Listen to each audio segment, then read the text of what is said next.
ವೀಕ್ಷಕರೇ ನಮಸ್ಕಾರ. ಇದು ಕದನ ಕುತೂಹಲ, ಚುನಾವಣಾ ಹೋರಾಟದ ರಾಜಕೀಯ.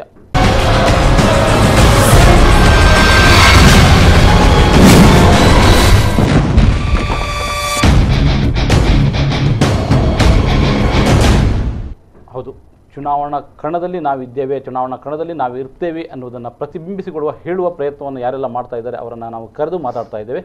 ಸೊ ಈಗ ನಮ್ಮ ಜೊತೆಯಲ್ಲಿ ಮುನೀರ್ ಕಾಟಿಪಳ್ಳ ಇದ್ದಾರೆ. ಇವರು CPIM ಪಕ್ಷದ ಮಂಗಳೂರು ಉತ್ತರ ವಿಧಾನಸಭಾ ಕ್ಷೇತ್ರದ ಅಭ್ಯರ್ಥಿಯಾಗುವ ಉದ್ದೇಶದಿಂದ ಕೆಲಸ ಮಾಡ್ತಾ ಇದ್ದಾರೆ. ಸೊ ಇವತ್ತು ಅವರನ್ನು ಕರೆದು ಮಾತಾಡ್ತಾ ಇದ್ದಾರೆ. ನಮಗೆ ಕಾರ್ಯಕ್ರಮಕ್ಕೆ ಸ್ವಾಗತ. ಸರ್, ನಾವು ಮುನೀರ್ ಕಾಟಿಪಳ್ಳರನ್ನು ಹೋರಾಟದ ವ್ಯಕ್ತಿಯಾಗಿ ಇಷ್ಟು ಜನ ನೋಡ್ತಾ ಇದ್ವಿ. ಜನಪರ ಅನ್ನುವಂಥ ಹೋರಾಟಗಳಲ್ಲಿ ಇದ್ದರು. ನಮಗೆ ಆ ಹೋರಾಟಗಳು ಮೆಚ್ಚುಗೆ ಕೂಡ ಆಗ್ತಾ ಇದ್ವು.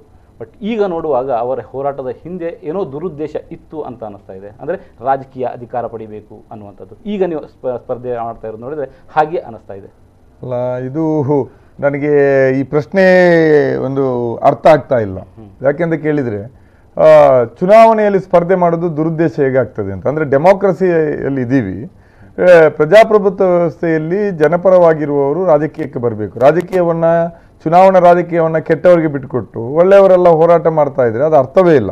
ಹೋರಾಟವೂ ಒಂದು ರಾಜಕಾರಣ, ನಾವು ಮಾಡ್ತಾ ಇದ್ದ ಹೋರಾಟವೂ ಒಂದು ರಾಜಕಾರಣ. ಚುನಾವಣಾ ರಾಜಕಾರಣವನ್ನು ನಾವು ಯಾವಾಗಲೂ ಕೂಡ ರಿಜೆಕ್ಟ್ ಮಾಡಿಯೇ ಇರಲಿಲ್ಲ. ಈ ಬಾರಿ ನಮ್ಮ ಪಕ್ಷ ನೀವು ಸ್ಪರ್ಧೆ ಮಾಡಿ ಅಂತ ಹೇಳಿದೆ, ಅದರಿಂದ ನಾವು ಸ್ಪರ್ಧೆ ಮಾಡ್ತಾ ಇದ್ದೀವಿ.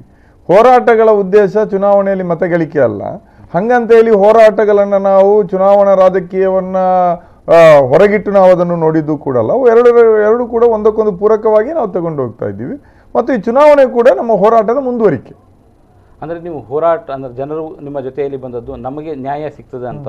ಈಗ ನೀವೊಂದು ರಾಜಕೀಯ ಉದ್ದೇಶಕ್ಕಾಗಿ ಅಥವಾ ಮತಗಳ ಗಳಿಕೆಯ ಉದ್ದೇಶದಿಂದ ಹೋರಾಟ ಮಾಡ್ತಿದ್ದೀರಿ ಅಂತಾದರೆ ಯಾವ ರೀತಿ ನಿಮ್ಮನ್ನು ಬೆಂಬಲಿಸಬೇಕು? ಅಂದರೆ ಜನ ಅಲ್ಲ, ಮತಗಳಿಕೆ ಕೂಡ ನಾವು ಯಾರಿಗಾಗಿ ಮಾಡ್ತಾ ಇರೋದು? ಚುನಾವಣೆ ಆಗಿ ಆದರೂ ಕೂಡ ಯಾರಿಗಾಗಿ ನಿಲ್ತಾ ಇರೋದು? ನಾನು ಚುನಾವಣೆ ನಿಲ್ಲಲಿಕ್ಕೆ ಮನೆ ಮಾರೋದೂ ಇಲ್ಲ, ಮಾರಲಿಕ್ಕೆ ಮನೇನೂ ಇಲ್ಲ, ಅದು ಬೇರೆ ಪ್ರಶ್ನೆ. ಅಥವಾ ಚುನಾವಣೆಯಲ್ಲಿ ನಾಳೆ ಗೆದ್ದರೆ ಹೊಸದಾಗಿ ಮನೆ ಮಾಡುವುದೂ ಇಲ್ಲ. ನಾವು ಹೋರಾಟದಲ್ಲಿಯೂ ಜನರ ಜೊತೆ ಇದ್ದೀವಿ. ಚುನಾವಣಾ ಹೋರಾಟ ಕೂಡ ಜನರಿಗಾಗಿ ಚುನಾವಣಾ ಹೋರಾಟಕ್ಕೆ ಬಂದಿದ್ದೀವಿ. ಚುನಾವಣಾ ಹೋರಾಟ ಮುಗಿದ ಮೇಲೆ ನಾವು ಚುನಾವಣೆಯಲ್ಲಿ ಗೆದ್ದು ಶಾಸನಸಭೆಗೆ ಹೋದರೆ ಅಲ್ಲಿ ಕೂಡ ಜನರ ಪರವಾಗಿ ಹೋರಾಟವನ್ನು ನಡೆಸ್ತೀವಿ. ಅದು ಇಷ್ಟವರೆಗೆ ನಾವು ಯಾವ ಜನರ ಬೇಡಿಕೆಗಳನ್ನು ಇಟ್ಕೊಂಡು ಜನ ಕೂಡ ನಮ್ಮ ಜೊತೆ ಬಂದಿದ್ದಾರೋ ಆ ಹೋರಾಟವನ್ನು ವಿಧಾನಸಭೆಯ ಒಳಗಡೆ ಮುಂದುವರಿಸ್ತೀವಿ.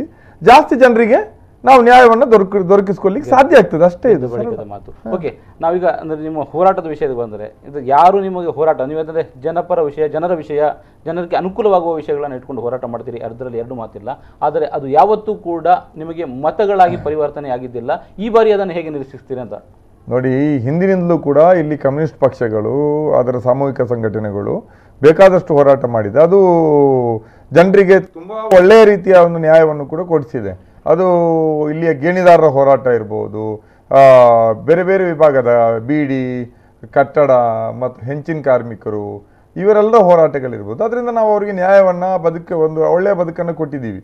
ಮತಗಳಾಗಿ ಪರಿವರ್ತನೆ ಕೆಲವು ಸಂದರ್ಭದಲ್ಲಿ ಆಗಿದೆ.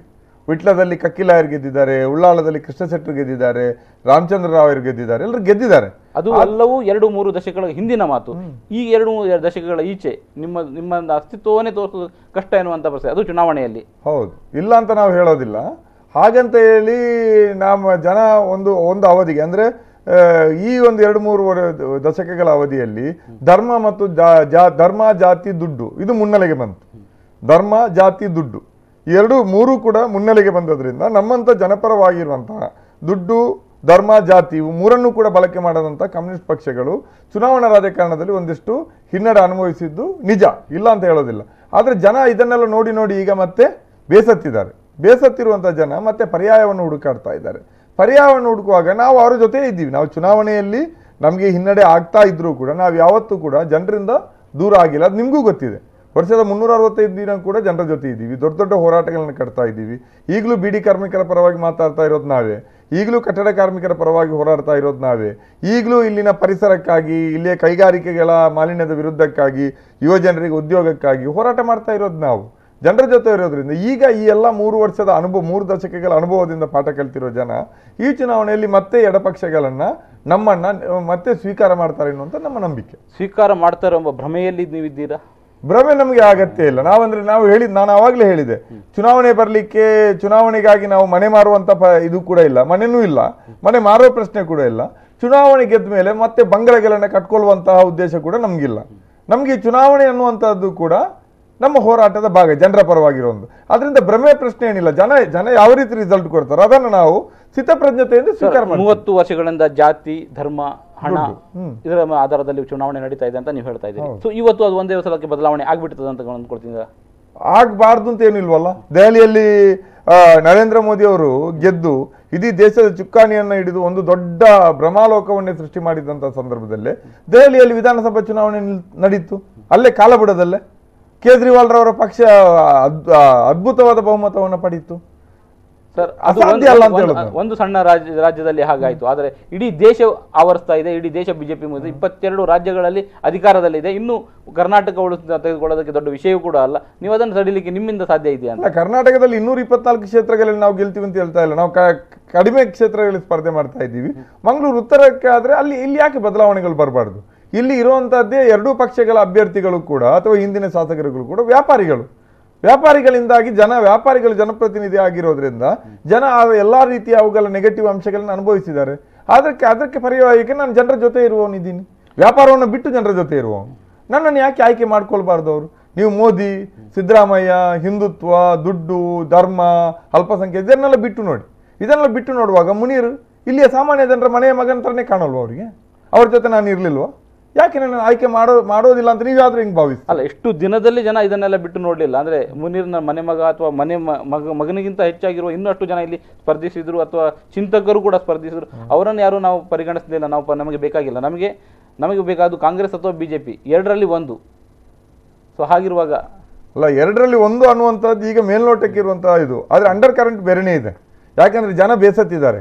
ಇಲ್ಲಿ ಜನರಿಗೆ ಬೇಕಾಗಿ ಜನರ ಆರೋಗ್ಯದ ಪ್ರಶ್ನೆಗಳಿಗೆ ಮಾತಾಡುವವರಿಲ್ಲ, ಅವರ ಮಕ್ಕಳ ಶಿಕ್ಷಣದ ಬಗ್ಗೆ ಮಾತಾಡುವವರಿಲ್ಲ, ಒಂದು ಸಣ್ಣ ತಲೆ ಮೇಲೆ ಸೂರಿಲ್ಲದೆ ಮನೆ ಇಲ್ಲದೆ ನರಳಾಡ್ತಾ ಇರುವಂಥ ಜನರ ಬಗ್ಗೆ ಮಾತಾಡುವವರಿಲ್ಲ, ಹಸುವಿನಿಂದ ಕಂಗೆಟ್ಟವರ ಪರವಾಗಿ ಮಾತಾಡುವವರಿಲ್ಲ, ಪರಿಸರ ಇಡೀ ನಾಶ ಆಗ್ತಾ ಇದೆ ಅದರ ಬಗ್ಗೆ ಮಾತಾಡುವವರಿಲ್ಲ, ರಿಯಲ್ ಎಸ್ಟೇಟ್ ಲಾಬಿಗಳ ವಿರುದ್ಧವಾಗಿ ಧ್ವನಿ ಎತ್ತುವವರಿಲ್ಲ, ಬಡ್ಡಿ ಮಾಫಿಯಾದ ವಿರುದ್ಧ ಮಾತಾಡುವವರಿಲ್ಲ. ಇದೆಲ್ಲ ಮಾತಾಡ್ತಾ ಇರೋದು ನಾವು. ಯಾಕೆ? ನೀವು ಚಿಂತಕರು ಬೇರೆ, ಜನರ ಜೊತೆಯಲ್ಲಿ ನಿಂತು ಬಡಿದಾಟ ಮಾಡಿಕೊಂಡು ಇರುವವರು ಬೇರೆ. ನಾವು ಅದನ್ನು ಮಾಡಿದ್ದೀವಿ. ಜನರ ಪರವಾಗಿ ನಿಂತು ಪೊಲೀಸರ ಹತ್ರ ಪೆಟ್ಟು ತಿಂದಿದ್ದೀವಿ, ಜೈಲಿಗೆ ಹೋಗಿದ್ದೀನಿ, ಕೇಸ್ ಹಾಕಿಸ್ಕೊಂಡಿದ್ದೀನಿ, ಜನರ ಜೊತೆ ಹಗಲು ರಾತ್ರಿ ಕೆಲಸ ಮಾಡಿದ್ದೀನಿ. ಅವರಿಗೆ ನಾನು ಮನೆ ಮಗ ಅಂತ ಅನಿಸದಿದ್ರೆ ಇನ್ಯಾರು ಅನಿಸ್ತಾರೆ ಅವರಿಗೆ? ಅಲ್ಲ, ಎಷ್ಟೆಲ್ಲ ಮಾಡಿ ಕೂಡ ಅಂದರೆ ನೀವು ಮಾಡಿದ್ದೀರಿ, ನಿಮ್ಮ ಪಕ್ಷದವರು ಮಾಡಿದ್ದಾರೆ, ನಿಮ್ಮ ಸಂಘಟನೆಯವರು ಮಾಡಿದ್ದಾರೆ. ಆದರೂ ಇವತ್ತಿನವರೆಗೆ ಠೇವಣಿ ಉಳಿಸಿಕೊಳ್ಳಬೇಕಾದಷ್ಟು ಮತಗಳನ್ನು ಪಡ್ಕೊಳ್ಳಿಕ್ಕೆ ಸಾಧ್ಯ ಆಗಲಿಲ್ಲ. ನೋಡಿ, ನೀವು ಯಾವಾಗಲೂ ಒಂದೇ ರೀತಿ ಆಲೋಚನೆ ಮಾಡಬಾರ್ದು. ನಾವು ಒಂದು ಕಾಲಕ್ಕೆ ದಕ್ಷಿಣ ಕನ್ನಡ ಜಿಲ್ಲೆಯಲ್ಲಿ, ಅವಿಭಜಿತ ದಕ್ಷಿಣ ಕನ್ನಡ ಜಿಲ್ಲೆಯಲ್ಲಿ ಕಾಂಗ್ರೆಸ್ ಬಿಟ್ಟರೆ CPM ಕಮ್ಯುನಿಸ್ಟ್ ಪಕ್ಷಗಳೇ ಇದ್ದದ್ದು, ಬೇರೆ ಪಕ್ಷಗಳೇ ಇರಲಿಲ್ಲ. ಗೊತ್ತಾಯ್ತಲ್ಲ? ಆ ಕಾಲಕ್ಕೆ ನಾವೇ ವಿರೋಧ ಪಕ್ಷ. ಆ ನಂತರ ಬೇರೆ ಬೇರೆ ಕಾರಣಕ್ಕೆ ಹಿನ್ನಡೆ ಆಯಿತು. ಏನೂ ಇಲ್ದಿರುವಂಥ ಪಕ್ಷಗಳು ಎದ್ದು ಬಂದು ದಿಢೀರಾಗಿ. ಆವಾಗ ಇದ್ದಂಥ ಕೆಲವು ಪಕ್ಷಗಳು, ಸೋಷಿಯಲಿಸ್ಟ್ ಪಾರ್ಟಿಗಳು ಇವತ್ತು ಹೇಳೋ ಹೆಸರಿಲ್ಲದಿಂದಾಗಿದೆ, ಅವರ ಪ್ರತಿನಿಧಿಗಳೇ ಇಲ್ಲ. ಹಾಗಂತ ಹೇಳಿ ಈಗ ಹಿನ್ನಡೆ ಹೊಂದಿರುವಂಥ ಪಕ್ಷಗಳು ಮುಂದಿನ ದಿನಗಳಲ್ಲಿ ಮೇಲೆ ಏರಬಾರ್ದು ಅಂತ ಏನಿಲ್ಲ. ಒಂದು ಕಾಲಕ್ಕೆ ಇಡೀ ದೇಶವನ್ನು ಆವರಿಸಿಕೊಂಡಿದ್ದ ಕಾಂಗ್ರೆಸ್ಸು ಇವತ್ತು 40-45 MP ಇರೋದು, 3-4 ರಾಜ್ಯಗಳಲ್ಲಿದ್ದಾರೆ. ನಾಳೆ ಅವರು ಎದ್ದು ಬರಬಾರ್ದು ಅಂತ ಏನಿಲ್ವಲ್ಲ. ಅದೇ ರೀತಿಯಲ್ಲಿ ನಮಗೆ ಈ ಹಿಂದಿನ ಚುನಾವಣೆ ಅಂದರೆ ಮಂಗಳೂರು ಉತ್ತರದಲ್ಲಿ ಫಸ್ಟ್ ಟೈಮ್ ಕಂಟೆಸ್ಟ್ ಮಾಡ್ತಾ ಇದ್ದೀವಿ, ಗೊತ್ತಾಯ್ತಲ್ಲ. ಆದರೂ ಕೂಡ ನೀವು ಹೇಳೋ ರೀತಿಯಲ್ಲಿ ಈ ಹಿಂದೆ ನಾವು ಸ್ಪರ್ಧೆ ಮಾಡಿದರೆ ಠೇವಣಿಯಲ್ಲಿ ಬರ್ತಾ ಇರಲಿಲ್ಲ ಅನ್ನೋ ಲೆಕ್ಕಾಚಾರ ಇಟ್ಕೊಂಡ್ರು. ಈ ಕಾಲಕ್ಕೆ ಜನ ಬದಲಾವಣೆ ಮಾಡಬಾರ್ದು ಅಂತ ಏನಿಲ್ವಲ್ಲ. ಯಾಕೆಂದರೆ ನಾವೀಗ ಎಷ್ಟು ಇಶ್ಯೂಗಳನ್ನು ಈಗಂತೂ ಸೀರಿಯಸ್ ಆಗಿ ಜನರ ಜೊತೆ ಇದ್ದೀವಿ ನಾವು. ಪ್ರತಿಯೊಂದು ಪ್ರಶ್ನೆಯಲ್ಲಿಯೂ ಕೂಡ ಮಂಗಳೂರು ಉತ್ತರದಲ್ಲಿ ಕಾಂಗ್ರೆಸ್ನಿಂದ ಆಗ್ತಾ ಇರುವಂಥ ಅನಾಹುತ, ಶಾಸಕರ ಜನವಿರೋಧಿ ನಡೆಗಳು, ಇದರ ಬಗ್ಗೆ ಭ್ರಷ್ಟಾಚಾರ, ಇನ್ನೊಂದರ ಬಗ್ಗೆ BJP ಒಂದು ಶಬ್ದ ಮಾತಾಡಲ್ಲ. ಫೈಟ್ ಮಾಡ್ತಾ ಇರೋದು ನಾವು. ನಳಿನ್ ಕುಮಾರ್ ಕಟೀಲ್ರ ವೈಫಲ್ಯಗಳು, ಹೆದ್ದಾರಿ, ಟೋಲ್ಗೇಟು, ಮತ್ತೊಂದು ಇತ್ತೊಂದು. ಕಾಂಗ್ರೆಸ್ನ ಶಾಸಕರುಗಳು ಪಕ್ಷ ಅದರ ವಿರುದ್ಧ ಒಂದು ಶಬ್ದ ಮಾತಾಡ್ತಾ ಇಲ್ಲ. ಅವರು ಪರಸ್ಪರ ಅಣ್ಣ ತಮ್ಮಂದಿರ ಥರ ಇದ್ದಾರೆ. ಮೊಯ್ದಿನ್ ಭಾವನೆ ಹೇಳಿದ್ರು, ನಾನು ಡೆಹಲಿಗೆ ಹೋದ್ರೆ ನಳಿನ್ ಕುಮಾರ್ ಕಟೀಲ್ ನಾನು ಒಂದೇ ರೂಮಲ್ಲಿ ಇರೋದು ಅಂತ ಹೇಳಿದ್ರು. ಓಕೆ ಸರ್, ಈ ವಿಷಯದಲ್ಲಿ ಮಾತಾಡಲಿಕ್ಕಿದೆ ನಮಗೆ. ಅಂದರೆ ಜಾತಿಗೆ ಜಾತಿ ಬಗೆ ಅಂತ ಹೇಳ್ತಾರೆ, ತುಳುವಿನಲ್ಲಿ ಒಂದು ಮನನುಡಿ ಇದೆ. ಹಾಗೆ ಮುನೀರ್ ಕಾಟಿಪಳ್ಳ ಮೊಯ್ದಿನ್ ಭಾವರಿಗೆ ಹಾಗೆ ತೋರಿಸ್ತಾ ಇದ್ದಾರೆ ಅನ್ನುವಂಥ ಪ್ರಶ್ನೆ ಕೂಡ ಎದುರುಗಡೆ ಇರುತ್ತದೆ. ಅದನ್ನು ಕೇಳಲಿಕ್ಕೆ ಬಯಸ್ತೇನೆ. ಅದಕ್ಕಿಂತ ಮೊದಲು ಸಣ್ಣ ವಿರಾಮ.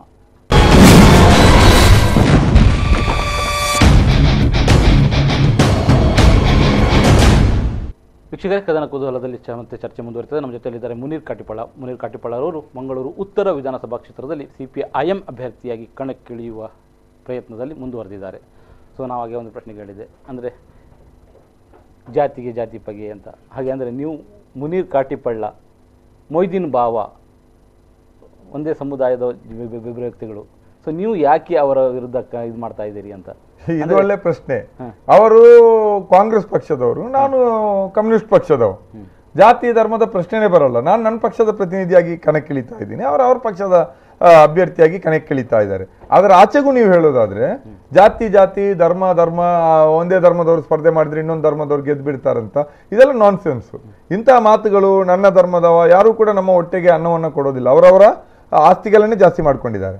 ನನ್ನ ಪ್ರಕಾರ ಈ ಹಿಂದೆ 2 ಅವಧಿಗಿದ್ದಂಥ ಕೃಷ್ಣ ಜಯಪಾಲೇಮಾರ್ ಬಿಜೆಪಿದ್ದು ಮತ್ತು ಈಗ MLA ಆಗಿರುವಂಥ ಮೊಯ್ದೀನ್ ಬಾವ, ಅವರ ಜಾತಿ ಅವರ ಧರ್ಮ ಒಂದೇ. ಅವರಿಬ್ಬರು ಕೂಡ ವ್ಯಾಪಾರಿ ಧರ್ಮದವರು, ಶ್ರೀಮಂತ ಧರ್ಮದವರು. ಅವರ ಹಿತಾಸಕ್ತಿಗಳನ್ನ ರಕ್ಷಣೆ ಮಾಡಲಿಕ್ಕೆ ಅವರು ಒಂದಾಗ್ತಾರೆ. ನಾನು ಇಲ್ಲಿರುವಂತಹ 2,20,000 ಮತದಾರರೇನಿದ್ದಾರೆ ಜನಸಾಮಾನ್ಯರು, ಅವರ ಧರ್ಮದವನು. ನನ್ನ ಧರ್ಮ ಜನಸಾಮಾನ್ಯರ ಧರ್ಮ, ದುಡಿಯುವ ಜನರ ಧರ್ಮ, ದೀನದಲಿತರ ಧರ್ಮ. ಅದರಿಂದಾಗಿ ನಾನು ಮೊಯ್ದೀನ್ ಬಾವ ಒಂದೇ ಧರ್ಮ ಅಲ್ಲ, ಆಗ್ಲಿಕ್ಕೆ ಸಾಧ್ಯನೂ ಇಲ್ಲ. ಮೊಯ್ದೀನ್ ಬಾವ ಮತ್ತು ಪಾಲೇಮಾರರ ಧರ್ಮ ಒಂದೇ, ಮೊಯ್ದೀನ್ ಬಾವ ಮತ್ತು ನಳಿನ್ ಕುಮಾರ್ ಕಟೀಲ್ರ ಧರ್ಮ ಒಂದೇ. ಶ್ರೀಮಂತರ ಧರ್ಮ ಅದು, ವ್ಯಾಪಾರಸ್ಥರ ಧರ್ಮ, ಉಳ್ಳವರ ಧರ್ಮ, ನಂದು ಇಲ್ಲದವರ ಧರ್ಮ. ಅದರಿಂದಾಗಿ ನಮ್ಮ ಧರ್ಮ ಒಂದು ಅಲ್ವೇ ಅಲ್ಲ. ಇನ್ನು ಸಾಮಾನ್ಯ ಈ ಧರ್ಮ ಇದೆ, ಮುಸ್ಲಿಂ ಹಿಂದೂ ಅಂತ ನೀವು ನೋಡ್ತೀರಿ ಅಂತಾದರೆ ಆ ರೀತಿ ನೋಡಿದ್ರಿಂದ ಏನೂ ಪ್ರಯೋಜನ ಇಲ್ಲ. ಯಾವುದಾದ್ರೂ ಸಮುದಾಯದ ಬಡವರಿಗೆ ಇವರಿಂದ ಏನು ಅನುಕೂಲ ಆಗಿದೆ? ಮೊಯ್ದೀನ್ ಬಾವ ಅವರು MLA ಆಗಿ ಇಲ್ಲಿಯ ಬಡ ಮುಸ್ಲಿಮರೆಲ್ಲ ಉದ್ಧಾರ ಆದ್ರ? ಅಥವಾ ಕೃಷ್ಣ ಪಾಲೇಮಾರ್ ಅವರು MLA ಆಗಿದ್ದಾಗ ಇಲ್ಲಿಯ ಬಡ ಹಿಂದೂಗಳು ಏನಾದರೂ ಉದ್ಧಾರ ಆದ್ರ? ಇಲ್ವಲ್ಲ. ಈಗ ನಳಿನ್ ಕುಮಾರ್ ಕಟೀಲ್ BJPಯಿಂದ MP ಆಗಿದ್ದಾರೆ, ಇಲ್ಲಿಯ ಬಡ ಹಿಂದೂಗಳೇನು ಒಳ್ಳೆ ಉದ್ಯೋಗದಲ್ಲಿದ್ದಾರೆ? ಇಲ್ವಲ್ಲ. ಅವರ ಬಡತನ, ಅವರ ಹಸಿವು ಹಂಗೆ ಇದೆ. ಬಡತನ ಇರುವವರು ನೀವು ಆದ ಕೂಡಲೇ ಎಲ್ಲವೂ ನಿವಾರಣೆ ಆಗಿಬಿಡ್ತದ? ಅಂಥದ್ದೇನು ಬದಲಾವಣೆ ಜಾದು ನಿಮ್ಮ ಹತ್ರ ಇದೆಯಾ ಅಂತ? ಇಲ್ಲ, ನಮ್ಮ ಹತ್ರ ಮಂತ್ರದಡ್ಡ ಇಲ್ಲ, ಜಾದು ಇಲ್ಲ. ಆದಷ್ಟು ನಾವು ವಿಧಾನಸಭೆಯಲ್ಲಿ ಈಗ ಬೀದಿಯಲ್ಲಿ ನಾವು ಫೈಟ್ ಮಾಡ್ತಾ ಇದ್ದೀವಿ, ಅದನ್ನು ವಿಧಾನಸಭೆಯ ಒಳಗಡೆ ಕೂಡ ಮಾಡ್ತಾ ಇದ್ದಾರೆ ಅಂತ ನಮ್ಮ ಶಾಸಕರು ಕೂಡ ಮಾಡ್ತಾ ಇದ್ದಾರೆ. ಏನ್ ಮಾಡ್ತಾ ಇದ್ದಾರೆ? ಉದ್ಯೋಗ ತಂದ್ರ MRP ಅಲ್ಲಿ ಇದೆ, SEZ ಇದೆ, BSF ಇದೆ, ಹಾರ್ಬಾರ್ ಇದೆ, MCF ಇದೆ, ಕುದುರೆಮುಖ ಇದೆ, ಇಂಡಸ್ಟ್ರಿಯಲ್ ಎಸ್ಟೇಟ್ ಒಳಗೆ 10 ಕೈಗಾರಿಕೆಗಳಿದೆ. ಎಷ್ಟು ಉದ್ಯೋಗ ಸಿಕ್ಕಿದೆ? ಯುವಜನರಿಗೆ ಉದ್ಯೋಗವನ್ನು ಕೊಡ್ಲಿಕ್ಕೆ ಸಾಧ್ಯ ಆಗಲಿಲ್ಲ. ಉದ್ಯೋಗ ಸೃಷ್ಟಿ ಮಾಡುವ ಕೈಗಾರಿಕೆಗಳನ್ನ ತರೋದ್ರ ಬದಲಾಗಿ ಇವರು ತಂದಿರೋದು ಮಾಲಿನ್ಯಗಳನ್ನ ಹುಟ್ಟುಹಾಕುವಂಥ ಕೈಗಾರಿಕೆಗಳನ್ನು. ಅದರಿಂದಾಗಿ ನಾವು ನಮ್ದು ಆ ರೀತಿ ಅಲ್ಲ, ಉದ್ಯೋಗ ಆಧಾರಿತ ಅಭಿವೃದ್ಧಿ ಆಗಬೇಕು, ಪರಿಸರ ಮಾಲಿನ್ಯ ನಿಲ್ಲಬೇಕು, ಜನ ಬದುಕುವ ರೀತಿಯದ್ದಾಗಬೇಕು. ಈಗ ಗಲ್ಫ್ ರಾಷ್ಟ್ರದಲ್ಲಿ ಅದರಿಂದ 1000ಗಟ್ಟಲೆ ಯುವಜನರು ಉದ್ಯೋಗ ಕಳ್ಕೊಂಡು ಊರಿಗೆ ವಾಪಸ್ ಬರ್ತಾ ಇದ್ದಾರೆ. ಇವರಿಗೆ ಅವ್ರ ಬಗ್ಗೆ ಚಿಂತನೆ ಇಲ್ಲ. ನೀವು ವಿದೇಶದಿಂದ ರಜೆ ಹಾಕಿ ಬಂದು ನನ್ನ ಇಲೆಕ್ಷನ್ ಟೈಮಲ್ಲಿ ಓಟ್ ಹಾಕಿ ಅಂತಾರೆ ಹೊರತು ಅವರ ಕಷ್ಟಗಳಿಗೆ ಅವರಿಗೆ ಅಲ್ಲಿ ಉದ್ಯೋಗ ಕಳ್ಕೊಂಡು ವಾಪಸ್ ಬರ್ತಾ ಇರುವಾಗ ಅವರಿಗೆ ಪರ್ಯಾಯ ಸೃಷ್ಟಿ ಮಾಡುತ್ತಾರ? ಇಲ್ಲ. ಅದರಿಂದಾಗಿ ನಾವು ನಾಳೆ ಗೆದ್ದ ತಕ್ಷಣ ಎಲ್ಲವನ್ನು ಬದಲಾಯಿಸ್ತೀವಿ ಅಂತಲ್ಲ, ಆದರೆ ನಾವು ಜನರ ಪರವಾಗಿ ಆಲೋಚನೆ ಮಾಡ್ತೀವಿ, ಅವರು ಉಳ್ಳವರ ಪರವಾಗಿ ಆಲೋಚನೆ ಮಾಡ್ತಾರೆ. ಅದೇ ವ್ಯತ್ಯಾಸ. ಸೊ ನೀವು ಆಗೊಂದು ಮಾತಾಡಿದ್ರಿ ನಳಿನ್ ಕುಮಾರ್ ಅವರು ಅದೇ ಅವ್ರದ್ದೇ ಕೋಣೆಯಲ್ಲಿ ಇರ್ತಾರೆ, ಅವ್ರ ಜೊತೆಯಲ್ಲಿ ಇರ್ತಾರೆ ಅಂತ. ಹಾಗಿದ್ರೆ ಅಂದರೆ ಶಾಸಕರಾದವರು, ಸಚಿವರಾದವರು ಅಥವಾ MP ಆದವರು ಒಂದು ಸೌಹಾರ್ದದಿಂದ ಇದ್ರೆ ಅದನ್ನು ಯಾಕೆ ನೀವು ನೋಡಿಕೊಂಡು ಸಹಿಸಲಿಕ್ಕೆ ಆಗುದಿಲ್ಲ ನಿಮಗೆ ಅಂತ ಅದನ್ನೇ ಒಂದು ಟೀಕೆ ವಿಷಯವಾಗಿ ಯಾಕೆ ತಗೊಳ್ತೀರಿ? ಅಂದ್ರೆ ಪಕ್ಷ ಬೇರೆ ಆದ ಮಾತ್ರಕ್ಕೆ ಅವರು ಹೊಡೆದಾಡ್ಕೊಂಡೇ ಇರ್ಬೇಕು, ಅವರು ಗುದ್ದಾಡ್ಕೊಂಡೇ ಇರ್ಬೇಕಾ ಹೇಗೆ? ಖಂಡಿತ ಭಾವಿಸೋದಿಲ್ಲ ನಾವು. ಆದರೆ ದೀಪಕ್ ರಾವ್ ಕೊಲೆ ಆದಾಗ ಯಾವ ರೀತಿ ನಡ್ಕೊಂಡ್ರು ಇವರೆಲ್ಲ? ದೀಪಕ್ ರಾವ್ ಅನ್ನುವಂಥ ಹುಡುಗನನ್ನ ಕಾಟಿಪಳ್ಳದಲ್ಲಿ ಕೊಲೆ ಮಾಡಿದಾಗ ಇವರು ಹೆಂಗೆ ನಡ್ಕೊಂಡ್ರು? ನಳಿನ್ ಕುಮಾರ್ ಕಟೀಲು ಮತ್ತು ಮೊಯ್ದೀನ್ ಬಾವ ಆವಾಗ ಹಾವು ಮುಂಗಿಸಿದ ಥರ ಮಾತಾಡಲಿಲ್ವಾ? ಆವಾಗ ಇವರ ಮಾತುಗಳನ್ನು ಕೇಳಿ ಬೀದಿಯಲ್ಲಿದ್ದಂಥ ಸಾಮಾನ್ಯ ಹಿಂದೂ ಮುಸ್ಲಿಮರು ಹೊಡೆದಾಡ್ಕೊಳ್ಳಿಲ್ವಾ? ಅವತ್ತೇ ಅದಕ್ಕೆ ರಿವೆಂಜ್ ಅಂತ ಹೇಳಿ ಬಸೀರ್ ಸಾಯಲಿಲ್ವಾ? ಒಂದು 50 ಜನ ಹೋಗಿ ಜೈಲು ಸೇರ್ಲಿಲ್ವಾ? ಹಿಂದೂ ಮುಸ್ಲಿಂ ಬಡವರು ಜೈಲು ಸೇರ್ಲಿಲ್ವಾ? ಹಾಗಾದ್ರೆ ಅವರನ್ನು ಹೊಡೆದಾಡಿಸ್ಕೊಂಡು ನೀವು ಒಟ್ಟಿಗೆ ಇರ್ತೀರಂದ್ರೆ ಏನರ್ಥ? ಇಲ್ಲಿ ಅವರು ಸಿದ್ಧಾಂತಗಳನ್ನು ಇದು ಮಾಡ್ಕೊಳ್ತಾ ಇದ್ದಾರೆ ಹೊರತು ಅಂದ್ರೆ ವಿಷಯ ಬಂದಾಗ ಅವರು ಜೊತೆಯಲ್ಲಿ ಇರಬೇಕಲ್ಲ ಸರ್, ಜನಪ್ರತಿನಿಧಿಗಳು. ಅವರು ಯಾಕೆ ಒಂದೇ ಕೋಣೆಯಲ್ಲಿ ಇರಬೇಕು ಅಂತ ಕೇಳೋದು ನಾನು. ಒಂದೇ ಕೋಣೆಯಲ್ಲಿ ಇರ್ತೀವಿ ಅಂದ್ರೆ ಅರ್ಥ ಏನು ಅಂತ?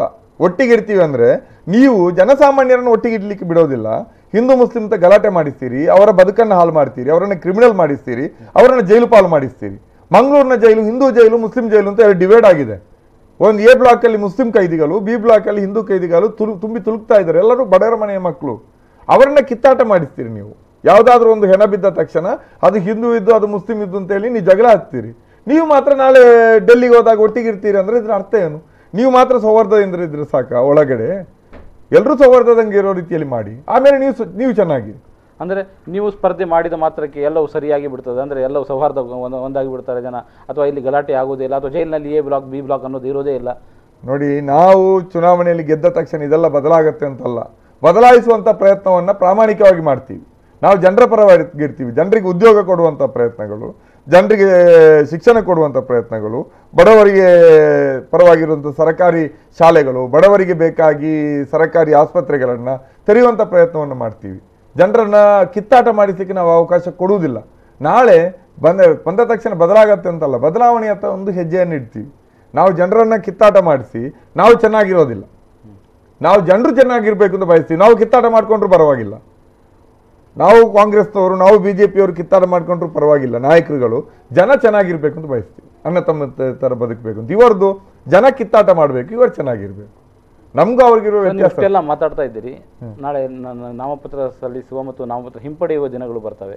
ನಾಮಪತ್ರ ಹಿಂಪಡೆಯುವ ದಿನ ಬಂದ ನಂತರವೂ ಆ ಸಮಯದಲ್ಲೂ ಕೂಡ ಕಾಣುತ್ತೆ ಮುನೀರ್ ಕಾಟಿಪಾಳ್ ಅವರ ಹೆಸರು ಇಲ್ಲದೆ ಇದ್ರೆ ಅದಕ್ಕೆ ನೋಡಿ, ಈಗ ನಾನು ನನ್ನ ವೈಯಕ್ತಿಕ ಆಕಾಂಕ್ಷೆಯಿಂದ ನಾನು ಚುನಾವಣೆಗೆ ನಿಲ್ತಾ ಇರೋದಲ್ಲ. ನಮ್ದೊಂದು ರಾಷ್ಟ್ರೀಯ ಪಕ್ಷ, ಮಾರ್ಕ್ಸ್ವಾದಿ ಕಮ್ಯುನಿಸ್ಟ್ ಪಕ್ಷ, CPMನ ಅಭ್ಯರ್ಥಿಯಾಗಿದ್ದೀನಿ. ಪಕ್ಷದ ರಾಜ್ಯ ಸಮಿತಿ ನನ್ನನ್ನು ಅಭ್ಯರ್ಥಿಯಾಗಿ ಆಯ್ಕೆ ಮಾಡಿ ಅಂತಿಮ ಪಟ್ಟಿಯಲ್ಲಿ ಸೇರಿಸಿದೆ. ಕೇಂದ್ರ ಸಮಿತಿಯ ಕೈಯಲ್ಲಿ ಇದೆ ಪಟ್ಟಿ. ಪಕ್ಷ ಸ್ಪರ್ಧೆ ಮಾಡಬೇಕು ಅನ್ನೋದನ್ನು ಈಗ ಹೇಳಿದೆ. ಅದರ ಪ್ರಕಾರ ನಾವು ಚುನಾವಣಾ ಪ್ರಚಾರದಲ್ಲಿ ಈಗ ತೊಡಗಿಸ್ಕೊಂಡಿದ್ದೀವಿ. ನಾಳೆ ಪಕ್ಷದ ತೀರ್ಮಾನ, ನಾವು ಒಂದು ವೇಳೆ ಕಣದಲ್ಲಿಲ್ಲ ಅಂದರೆ ಅದು ಮುನೀರ್ನ ವೈಯಕ್ತಿಕ ಕಾರಣ ಅಲ್ಲ. ಪಕ್ಷ ತೀರ್ಮಾನ ಮಾಡಿ ಎಲ್ಲಾದರೂ ಕೂಡ ನೀನು ವಾಪಸ್ ಬಾ ಅಂತ ಹೇಳಿದ್ರೆ ವಾಪಸ್ ಬರ್ತೀವಿ, ಚುನಾವಣಾ ಸ್ಪರ್ಧೆ ಮಾಡಬೇಕಂದ್ರೆ ಚುನಾವಣಾ ಸ್ಪರ್ಧೆ ಮಾಡ್ತೀವಿ. ಆ ವಿಚಾರದಲ್ಲಿ ನಾವು ಪಕ್ಷದ ಶಿಸ್ತಿನ ಸಿಪಾಯಿಗಳು. ಲಾಬಿ ಕೂಡ ಮಾಡೋದಿಲ್ಲ, ಹಿಂಜರಿಕೆನೂ ಇಲ್ಲ, ಅಥವಾ ವೈಯಕ್ತಿಕವಾಗಿ ನಾನು ಚುನಾವಣೆ ಸ್ಪರ್ಧೆ ಮಾಡಬೇಕು ಅಂತ ಹಠ ಹಿಡಿದು ನಿಲ್ಲೋದು ಇಲ್ಲ. ಎಲ್ಲವೂ ಕೂಡ ಪಕ್ಷ. ನೀವು ವಿಧಾನಸಭೆಗೆ ಚುನಾವಣೆಗೆ ಸ್ಪರ್ಧೆ ಮಾಡಲಿಕ್ಕೆ ಅಣಿ ಆಗ್ತಾ ಇದ್ದೀರಿ, ಸಿದ್ಧತೆ ಮಾಡ್ತಾ ಇದ್ದೀರಿ. ನೀವು ಕನಿಷ್ಠ ಗ್ರಾಮ ಪಂಚಾಯತ್ ಚುನಾವಣೆಯಲ್ಲಿ, ಜಿಲ್ಲಾ ಪಂಚಾಯತ್ ಚುನಾವಣೆ, ತಾಲೂಕು ಪಂಚಾಯತ್ ಚುನಾವಣೆಯಲ್ಲಿ ನಿಮ್ಮ ಅಸ್ತಿತ್ವವನ್ನು ತೋರಿಸಲಿಕ್ಕೆ ಆಗಲಿಲ್ಲ. ನಿಮ್ಮ ಮತಗಳನ್ನು ಅಲ್ಲಿ ಠೇವಣಿ ಮಾಡಲಿಕ್ಕೆ ಅಥವಾ ಮತಗಳನ್ನು ಮತ ಬ್ಯಾಂಕನ್ನು ಸೃಷ್ಟಿ ಮಾಡಲಿಕ್ಕೆ ಸಾಧ್ಯ ಆಗಲಿಲ್ಲ. ಹಾಗಿರುವಾಗ ಇಲ್ಲಿ ಒಂದೇ ಸಲ ಮೇಲಕ್ಕೆ ಹೋಗಿ ಸ್ಪರ್ಧೆ ಮಾಡಿ ಯಾಕೆ ಮುಜುಗರಕ್ಕೆ ಈಡಾಗ್ತೀರಿ, ಯಾಕೆ ಅವಮಾನಕ್ಕೆ ಈಡಾಗ್ತೀರಿ ಅಂತ? ಅವಮಾನ ಇಲ್ಲ, ಪ್ರಜಾಪ್ರಭುತ್ವದ ಸೌಂದರ್ಯ ಅದು. ಚುನಾವಣೆಯಲ್ಲಿ ಸ್ಪರ್ಧೆ ಮಾಡೋದು ಪ್ರಜಾಪ್ರಭುತ್ವದ ಸೌಂದರ್ಯ. ಅಲ್ಲಿ ಅವಮಾನದ ಪ್ರಶ್ನೆ ಏನಿಲ್ಲ. ಯಾಕೆಂದರೆ ನಾನು ಹೇಳಿದ್ನಲ್ಲ, ನಾನು ಯಾವುದೇ ಹಿತಾಸಕ್ತಿ ಇಟ್ಕೊಂಡು ದೊಡ್ಡ ದುಡ್ಡಿನ ಚೀಲ ಇಟ್ಕೊಂಡು ಇದನ್ನು ಬಿಸ್ನೆಸ್ ಅನ್ನೋ ರೀತಿಯಲ್ಲಿ ಹೂಡಿಕೆ ಮಾಡಲಿಕ್ಕೆ ಇಲ್ಲಿಗೆ ಬಂದಿಲ್ಲ. ಅದರ ಜೊತೆಯಲ್ಲಿ ನಮಗೆ ಪಂಚಾಯತ್ ಸದಸ್ಯರು ಇಲ್ಲ ಅಂತ ಅಲ್ಲ, ತುಂಬ ಕಡೆ ಗುರುಪುರ ಬ್ಲಾಕಲ್ಲಿ ನಮಗೆ ಪಂಚಾಯತ್ ಸದಸ್ಯರಿದ್ದಾರೆ. ಮತ್ತು ಇಲ್ಲಿ ಮಂಗಳೂರು ಉತ್ತರದ ಪಂಚಮುಖರ್ ವಾರ್ಡ್ನಲ್ಲಿ ನಮ್ಮದೇ CPM ಪಕ್ಷದ ಕಾರ್ಪೊರೇಟರ್ ಇದ್ದಾರೆ. ಅಲ್ಲಿ ಕೂಡ ಏನಿರಲಿಲ್ಲ, ಬಿಗ್ ಝೀರೋ ಇತ್ತು. DYFI ಬಂದು ಚಟುವಟಿಕೆ ಆರಂಭ ಮಾಡಿ 3-4 ವರ್ಷಕ್ಕೆ ಇಲೆಕ್ಷನ್ ನಿಂತ್ವಿ. ಕಾಂಗ್ರೆಸ್ BJP ಎಲ್ಲ ಪಕ್ಷಗಳನ್ನ ಸೋಲಿಸಿ ಅಲ್ಲಿ ಗೆದ್ವಿ. ದುಡ್ಡೇ ಖರ್ಚು ಮಾಡೋದಕ್ಕೆ ಗೆದ್ದಿದ್ದೀವಿ, ಗೊತ್ತಾಯ್ತಲ್ಲ. ಉದಾಹರಣೆಗಳಿದೆ ನಮ್ಮಲ್ಲಿ. ಅದೇ ರೀತಿಯಲ್ಲಿ ಇಡೀ ಮಂಗಳೂರು ಉತ್ತರದ ಕೂಡ ಪಂಚಮುಖರ್ ವಾರ್ಡ್ ಥರ ಆಲೋಚನೆ ಮಾಡಿದರೆ ನಾಳೆ ಎಸ್ ಮುನೀರ್ ಅರ್ಹ ಅಭ್ಯರ್ಥಿ. ಇಬ್ಬರು ವ್ಯಾಪಾರಿಗಳಿದ್ದಾರೆ, ವ್ಯಾಪಾರಿಗಳ ಹಿತಾಸಕ್ತಿ ರಕ್ಷಣೆ ಮಾಡೋದು ಪಕ್ಷ ಇದೆ. ಮುನೀರು ಜನರ ಪರವಾಗಿರುವಂಥ ಅಭ್ಯರ್ಥಿ, ಮತ್ತು ಅವರ ಪಕ್ಷ ಕೂಡ ಜನರ ಪರವಾಗಿದೆ ಅಂತ ಯಾಕೆ ಆಲೋಚನೆ ಮಾಡಬಾರ್ದು? ಪಂಚಮುಖರ್ನ ಜನ ಆಲೋಚನೆ ಮಾಡಿದ ರೀತಿಯಲ್ಲಿ ಅದೊಂದು ಮಾಡೆಲ್ ನಮಗೆ. ಅದೇ ಮಂಗಳೂರು ಉತ್ತರದ ಪಂಚಮುಖರ್ ಕಾರ್ಪೊರೇಷನ್ ವಾರ್ಡ್ ಏನಿದೆ ಅದು ನಮಗೆ ಮಾಡೆಲ್, ಅದೊಂದು ಮಾದರಿ. ಆ ಮಾದರಿ ಇಡೀ ಮಂಗಳೂರು ಉತ್ತರಕ್ಕೆ ಅನ್ವಯ ಆಗ್ಬೋದು ಅಂತ ನಮ್ಮ ನಿರೀಕ್ಷೆ. ಓಕೆ, ನಿಮ್ಮ ಸ್ಪರ್ಧೆಯ ಉದ್ದೇಶ ಇರೋದು ನೀವು ಗೆಲ್ಲಬೇಕು ಅನ್ನೋದಕ್ಕಿಂತ ಇನ್ಯಾರನ್ನು ಸೋಲಿಸಬೇಕು ಅನ್ನೋದು ಅನಿಸ್ತದೆ ನಮಗೆ. ಅದನ್ನು ಕೇಳಲಿಕ್ಕೆ ಬಯಸ್ತೇನೆ. ಅದಕ್ಕಿಂತ ಮೊದಲು ಸಣ್ಣ ವಿರಾಮ.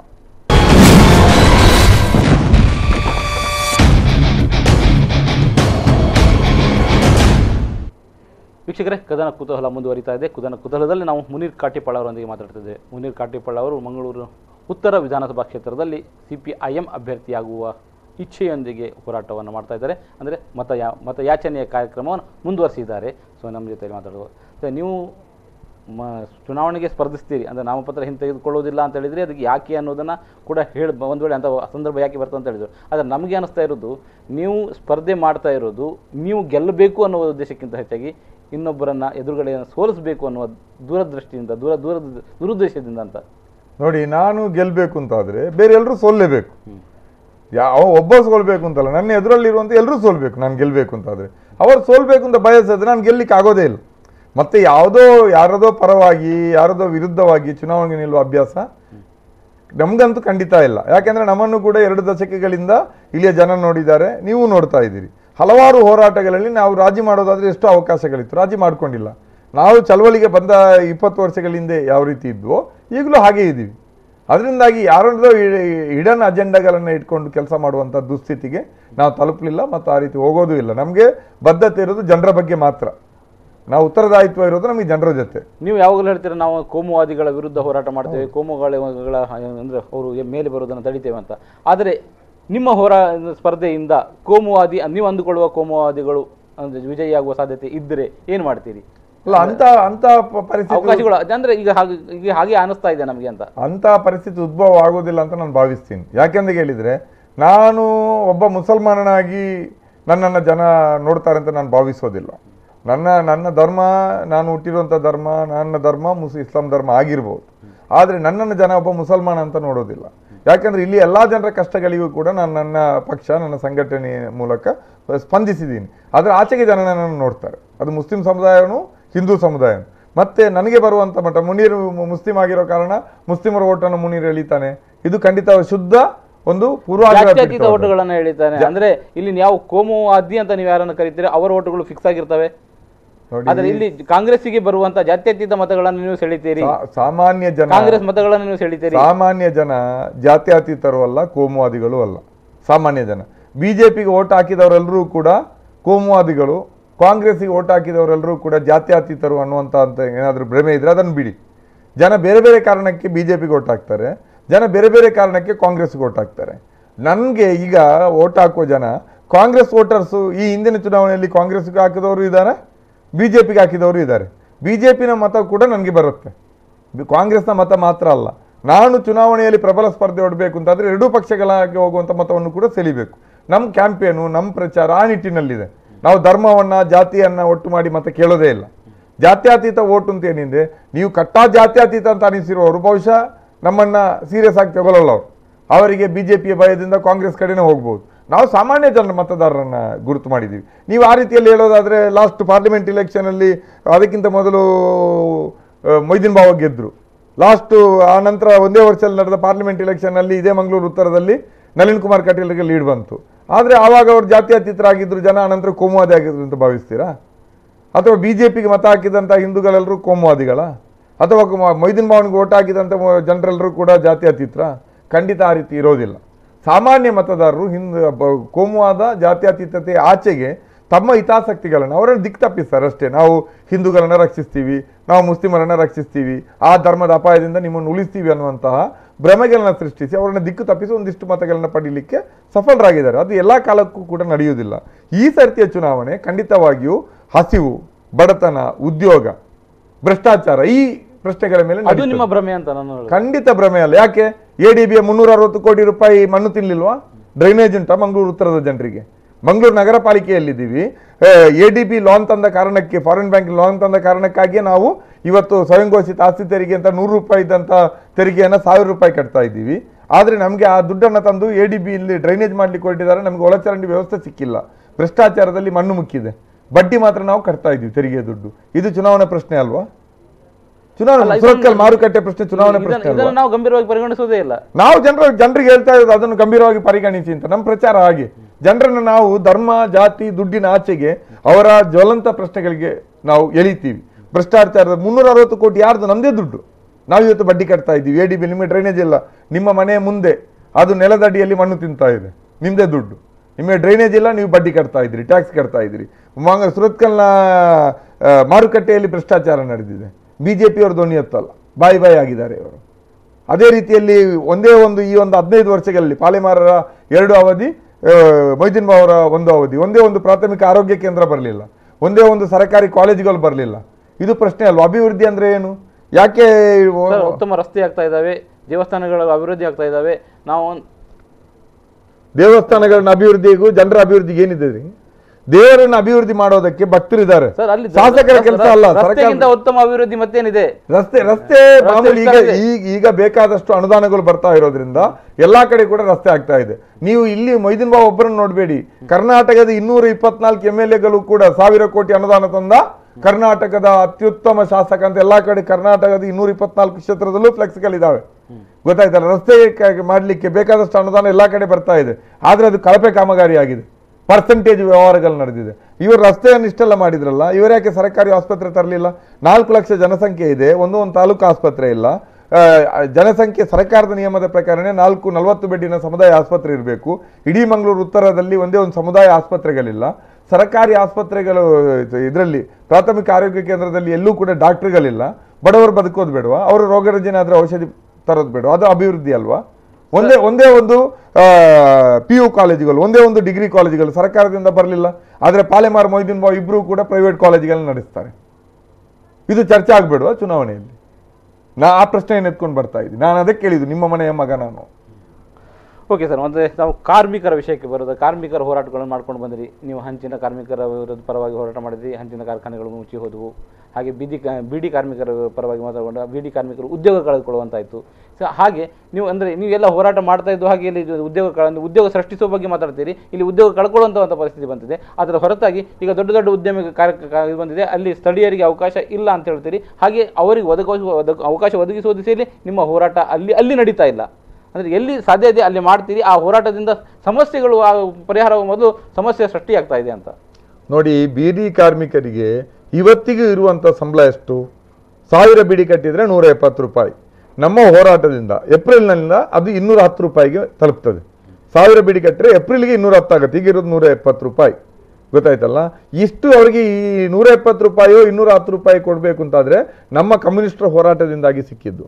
ಆ ರೀತಿಯಲ್ಲಿ ಅವರಿಗೆ ಸವಲತ್ತು ಕೊಡಬೇಕು, ಅವರಿಗೆ PF ಕೊಡಬೇಕು. ಈಗ ಇರುವ ಕೆಲಸ ಮಾಡುವ ಸ್ವಲ್ಪ ಜನರಿಗೆ ಅದು ಸಿಗ್ತಾ ಇದೆ ಅಂತ ಒಪ್ಕೊಳ್ಳೋದಾದ್ರೂ ಕೂಡ ಉದ್ಯಮದಾರರು ಇಲ್ಲಿಂದ ಬೇರೆ ಕಡೆ ಪಲಾಯನ ಮಾಡ್ತಾ ಇದ್ದಾರೆ. ಅಂದ್ರೆ ಇಲ್ಲಿಗೆ ಸಂಬಳವನ್ನ ನೀವು ಕೇಳುವ ಬೇಡಿಕೆಗಳನ್ನೆಲ್ಲ ಈಡೇರಿಸಲಿಕ್ಕೆ ಆಗ್ತಾ ಇಲ್ಲ.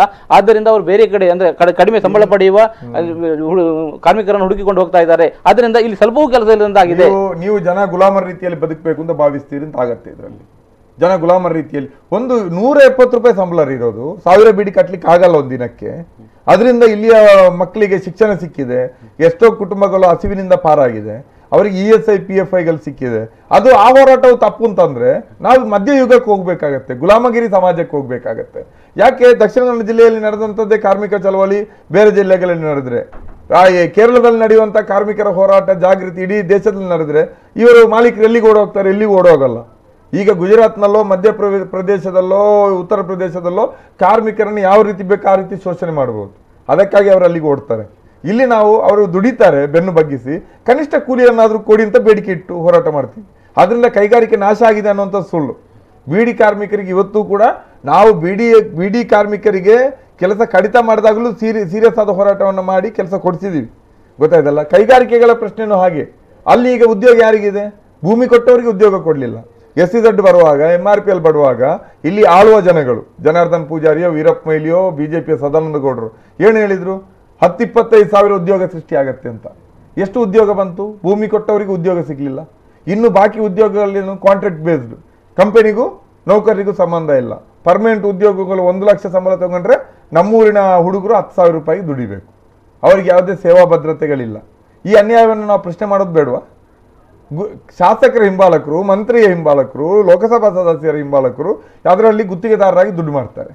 ನಮ್ಮ ಮನೆಯ ಮಕ್ಕಳು ಅಲ್ಲಿ ಕೂಲಿ ಕಾರ್ಮಿಕರಾಗಿ ಕೋಕ್ ಲಾರಿಗೆ ಲೋಡರ್ಸ್ ಆಗಿ ಹೋಗಿ ಸಂಜೆ ಆಗುವಾಗ 200-300 ರೂಪಾಯಿ ಜೇಬಲ್ಲಿ ಹಾಕ್ಲಿಕ್ಕೆ ಅವರು ಇಡೀ ತಮ್ಮ ಜೀವವನ್ನ ಬಲಿ ಕೊಡುವ ರೀತಿಯಲ್ಲಿ ಕೆಲಸ ಮಾಡ್ತಾರೆ. ಇದರ ವಿರುದ್ಧ ನಾವು ಮಾತಾಡೋದು ಬೇಡವಾ? ಅಭಿವೃದ್ಧಿ ಅಂದ್ರೆ ಏನು? ಈ ಅಭಿವೃದ್ಧಿಯ ಕಾನ್ಸೆಪ್ಟೇ ಮೊಯ್ದೀನ್ ಬಾವ ಮತ್ತು ನಮ್ಮ ಮಧ್ಯೆ ಇರುವಂತಹ ಸಂಘರ್ಷ. ಈ ಅಭಿವೃದ್ಧಿಯ ಕಾನ್ಸೆಪ್ಟೇ ಪಾಲೆಮಾರ್ ಮತ್ತು ನಮ್ಮ ಮಧ್ಯೆ ಇರುವಂತಹ ಸಂಘರ್ಷ. ಓಕೆ, ನಾವು ಏನೇ ಮಾತಾಡಿದ್ರು ಕಾಂಗ್ರೆಸ್ ಮತ್ತು BJP ಪ್ರಭಾವಿ ಪಕ್ಷಗಳು, ಅವರೆದುರು ಯಾವುದೇ ಸೆಣಸಾಟ ಸಾಧ್ಯ ಇಲ್ಲ. ಅವರದೇ ಆದ ಒಂದು ಕಾರ್ಯತಂತ್ರಗಳಿದ್ದಾವೆ. ಆದರೆ ನಿಮ್ಮ ಪಕ್ಷದಲ್ಲಿ ಯಾವುದೇ ಕಾರ್ಯತಂತ್ರಗಳು ಈಗ ನಮಗೆ ಕಾಣ್ತಾ ಇಲ್ಲ. ಇದಕ್ಕೆ ಏನು ಹೇಳ್ತೀರಾ ಅಂತ ಕೇಳಿಗೆ ಬಯಸ್ತೇನೆ. ಅದಕ್ಕಿಂತ ಮೊದಲು ಸಣ್ಣ ವಿರಾಮ.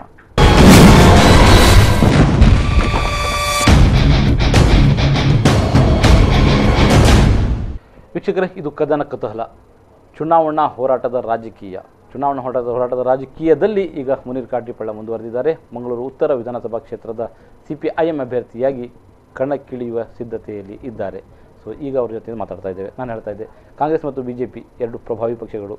ಅವರು ಪ್ರತಿ ಚುನಾವಣೆಯಲ್ಲೂ ತಮ್ಮದೇ ಆದ ಕಾರ್ಯತಂತ್ರವನ್ನು ರೂಪಿಸ್ತಾರೆ. ಅದರ ಮೂಲಕ ಮತಗಳನ್ನು ಸೆಳೀತಾರೆ. ನೀವು ಯಾವುದೇ ಹೋರಾಟ, ಯಾವುದೇ ಜನಪರ, ಯಾವುದೇ ಕಾಳಜಿ ಏನೂ ಕೂಡ ಕೆಲಸ ಮಾಡದಿರುವಂತೆ ಅವರ ಕಾರ್ಯತಂತ್ರಗಳು ಇರ್ತವೆ. ಸೊ ಹಾಗಿರುವಾಗ ನಿಮ್ಮಲ್ಲಿ ನಮಗೆ ಯಾವುದೇ ಕಾರ್ಯತಂತ್ರ ನೀವು ವೈಯಕ್ತಿಕವಾಗಿ ನಿಮ್ಮಲ್ಲೂ ಕಾಣ್ತಾ ಇಲ್ಲ, ನಿಮ್ಮ ಪಕ್ಷದಲ್ಲೂ ಕಾಣ್ತಾ ಇಲ್ಲ. ಇಲ್ಲಿದೆ ನಮ್ಮ ದಕ್ಷಿಣ ಕನ್ನಡ ಜಿಲ್ಲೆಗೆ ಸೀಮಿತಗೊಳಿಸಿ ಮಾತಾಡೋದಾದರೆ ಕಾರ್ಯತಂತ್ರ ಇಲ್ಲ ಅನ್ನುವಂಥ ತಪ್ಪು. BJP ಮತ್ತು ಕಾಂಗ್ರೆಸ್ನಲ್ಲಿ ಇರುವಂತಹ ಕಾರ್ಯತಂತ್ರ ಏನೇನು? ಧರ್ಮ ಜಾತಿ ಕ್ರೋಢೀಕರಣ, ದುಡ್ಡನ್ನು ಚೆಲ್ಲೋದು. ಈ ಕಾರ್ಯತಂತ್ರ ಬಿಟ್ಟರೆ ಇನ್ನೇನು ಕಾರ್ಯತಂತ್ರಗಳಿಲ್ಲ. ಬಹುತೇಕ ಎರಡೂ ಪಕ್ಷಗಳು ಕೂಡ ಕಾರ್ಯಕರ್ತರನ್ನ ದುಡ್ಡಿನ ಮೂಲಕವೇ ಕೆಲಸ ಮಾಡಿಸ್ತಾರೆ. ಆದರೆ ನಮ್ಮಲ್ಲಿ ಶಕ್ತಿ ಕಡಿಮೆ ಇದ್ದರೂ ಕೂಡ ನಮಗೆ ನಮ್ಮದೇ ಆದಂಥ ಕಾರ್ಯಕರ್ತರ ಪಡೆ ಇದೆ. ಯಾವುದೇ ರೀತಿಯ ಫಲಾಪೇಕ್ಷೆ ಇಲ್ಲದೆ ಕೆಲಸ ಮಾಡುವಂಥ ಕಾರ್ಯಕರ್ತರಿದ್ದಾರೆ. ಅದಲ್ಲದೆ ಈ ಬಾರಿ ಏನಾದರೂ ಬದಲಾವಣೆಗಳನ್ನ ತರಬೇಕು ಅಂತ ತುಡಿತಾ ಇರುವಂಥ ಯುವ ಜನರು ಸ್ವಯಂ ಪ್ರೇರಣೆಯಿಂದ ನನ್ನ ಪರವಾಗಿ ಕೆಲಸ ಮಾಡಲಿಕ್ಕೆ ಸಿದ್ಧರಾಗ್ತಾ ಇದ್ದಾರೆ. ನಮ್ಮ ಕಾರ್ಯತಂತ್ರ ಏನಂದ್ರೆ, ನಮ್ಮ ಚುನಾವಣಾ ಕಾರ್ಯತಂತ್ರ, ನಿಮಗೆ ಶ್ರೀಮಂತರ ಪರವಾಗಿರುವಂಥ ವ್ಯಾಪಾರಿ ಅಭ್ಯರ್ಥಿಗಳು ಬೇಕು, ನಿಮ್ಮ ಪರವಾಗಿರುವಂಥ ಜನಸಾಮಾನ್ಯರನ್ನು ಪ್ರತಿನಿಧಿಸುವಂಥ ಮುನೀರ್ ಕಾಟಿಪಲ್ಲನ್ ಅಂತ ಅಭ್ಯರ್ಥಿಗಳು ಬೇಕು. ದುಡ್ಡಿಗೆ ನಿಮ್ಮನ್ನು ಓಟನ್ನು ಮಾಡ್ತಿರೋ ಅಥವಾ ಮುನೀರ್ ಕಾಟಿಪಲ್ಲನಿಗೆ ಓಟ್ ಹಾಕುವ ಮೂಲಕ ನಿಮ್ಮ ಸ್ವಾಭಿಮಾನವನ್ನು ಎತ್ತಿ ಹಿಡಿತೀರಾ ಅನ್ನುವಂಥದ್ದು ನಮ್ಮ ಚುನಾವಣೆ. ನೀವು ಮತದಾರರನ್ನ ಅವಮಾನ ಮಾಡ್ತಾ ಇದ್ದೀರಿ ಅಂತ, ಅಂದ್ರೆ ದುಡ್ಡಿಗೆ ನಿಮ್ಮ ಮತಗಳನ್ನ ಮಾರ್ತೀರೋ ಅಂತ ಹೇಳ್ತಾ ಇದ್ದೀರಿ. ಮತದಾರರು ಅಂದ್ರೆ ಈಗ ಮಾರ್ಕೊಳ್ತಾ ಇದ್ದೀರಿ ಅಂತ ನೀವು ನೇರವಾಗಿ ಹೇಳ್ತಾ ಇದ್ದೀರಿ.